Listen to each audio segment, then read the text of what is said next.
Well, fellas, you're in for a treat because yes, today we're taking a look at yet another new OLED coming out from KTC, the same company who continues to bring insanely good value on monitors as long as the firmware isn't scuffed. And is it? Well, let's go ahead and find out by taking a look at today's monitor, the G48P5S, which was sent to me for review by KTC, but that does not mean I'm going to go easy on them, fellas. No, the gloves are coming off. First, starting off with the specs, and this is a 3840 by 2160, 138 Hz, 48-inch 16:9 WOLED panel with allegedly a response time of 0.1 milliseconds.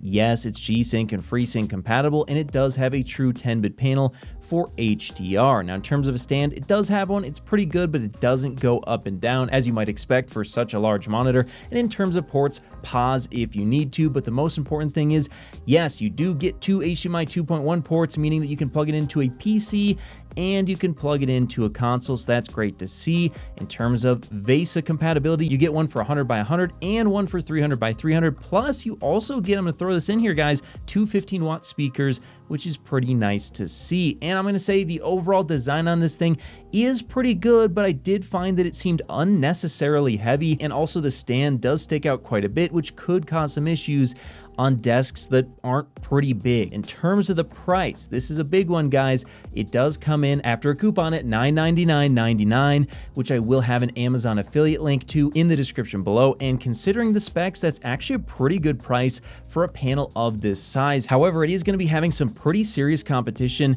from some upcoming OLEDs, so do keep that in mind if you're not dead set on 42 to 48 inches for your OLED size. But whether or not it's worth it is really going to come down to its actual performance, and let's go ahead and discuss just that. First, starting off with the color, and my first impressions of the color are it is actually pretty dang good in SDR. However, in HDR, it can be a little bit of a mixed bag thanks to that white subpixel, at least in my opinion. It does seem like as it gets really bright, some of the color can get a little bit lost when it's boosted by that extra white subpixel in the WOLED panel. But in terms of the actual accuracy, thankfully it is pretty good. It does, in sRGB mode on the 2.2 gamma curve, follow the EOTF curve pretty well. However, the RGB balance was a little bit off, and I was able to correct that with an ICC profile, which I will have linked in my Patreon in the description below. I do highly appreciate everyone who checks that out and supports, as it does help me purchase new monitors for review,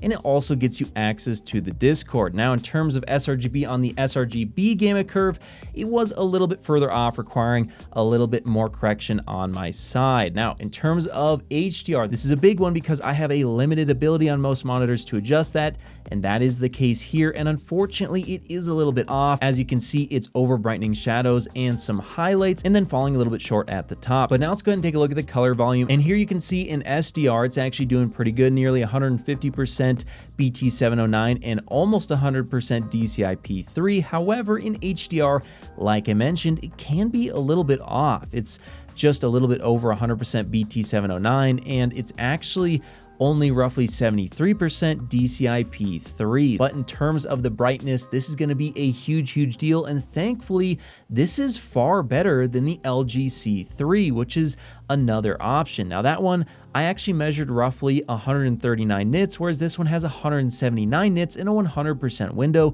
which is the most important window size for an OLED monitor. However, take a look at that Alienware AW3225QF. That's the 32-inch 240 Hz 4K quantum OLED that just got released, and that's absolutely destroying this thing in a 100% window. Likewise, taking a look at the 10% window, it is actually getting beat out by the LG C3 in this area. But I will tell you guys, it does seem like overall this monitor is definitely brighter, at least it seemed brighter to me, than I remember on the LG C3, as that 100% window again is far more important. But then taking a look at a game, Battlefield 1, and here it actually falls far short of the LG C3 and is actually near the bottom of the pack. So I think in this case, it's actually sacrificing a little bit of that peak highlight to bring the rest of the scene up just a little bit. But thanks to it being OLED, it does have an infinite contrast ratio, and in a dark room makes it excellent for HDR, as you do get that per pixel local dimming, making for just a crystal clear image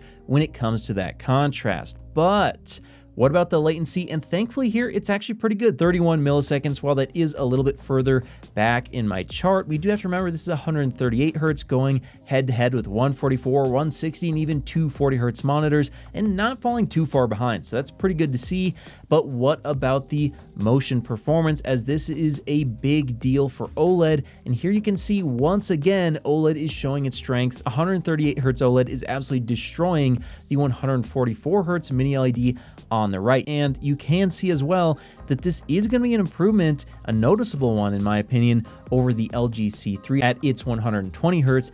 As you can definitely see side by side, this is looking quite a bit better. Now, in terms of the text clarity and subpixel layout, it is pretty decent actually. You know what, to be honest with you guys, for a while I was thinking that Quantum.OLED had better text clarity, but I've actually changed my mind, and even before LG's new subpixel layout, which is coming later this year and will be a big improvement once again, I still think even this subpixel arrangement right now is better than Quantum.OLED, just by a little bit, but it does look a little bit more clear on text in my opinion, and at 4K it's not too bad. However, the finish that they use is unfortunately a matte finish. Now, on such a large panel size, I found it less distracting, but you are unfortunately not going to get the same clarity, the same perceptual vibrancy and contrast that you would get out of a panel with a glossy coating like you would get on the LG C3. So it's a big shame that they chose to go with this, as it has a pretty severe impact on the overall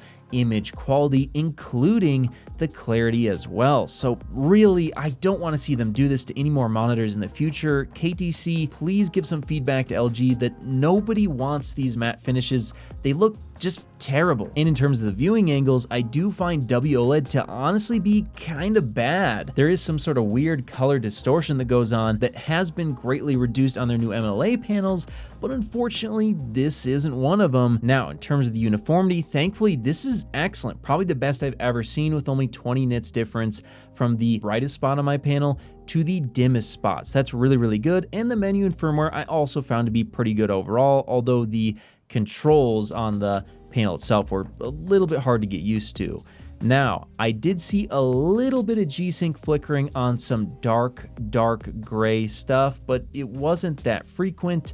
And then I think my other issues with this panel just overall are, one, the color distortion, the kind of mediocre brightness by today's standards. We do have bad HDR tracking, and then I did find a few times it seemed like it didn't really want to wake up from sleep. So overall, I'm going to tell you guys, if you are dead set on a 42-inch or 48-inch model, I actually would recommend picking this up at its reduced price, linked in the description below. However, if you don't really care about size or you're willing to wait, well, then I would definitely wait, because we do have some $999 and I think even $949 32-inch Quantum.OLEDs coming out that are faster and brighter and have better color volume, and they're also using a glossy finish, so they're definitely going to look a lot better, but they are going to have more text fringing and stuff like that, and of course they're not as large. And if you do wait, there will also be, I believe, a 42-inch glossy TV coming out from LG at 144 hertz as well. Now, that won't have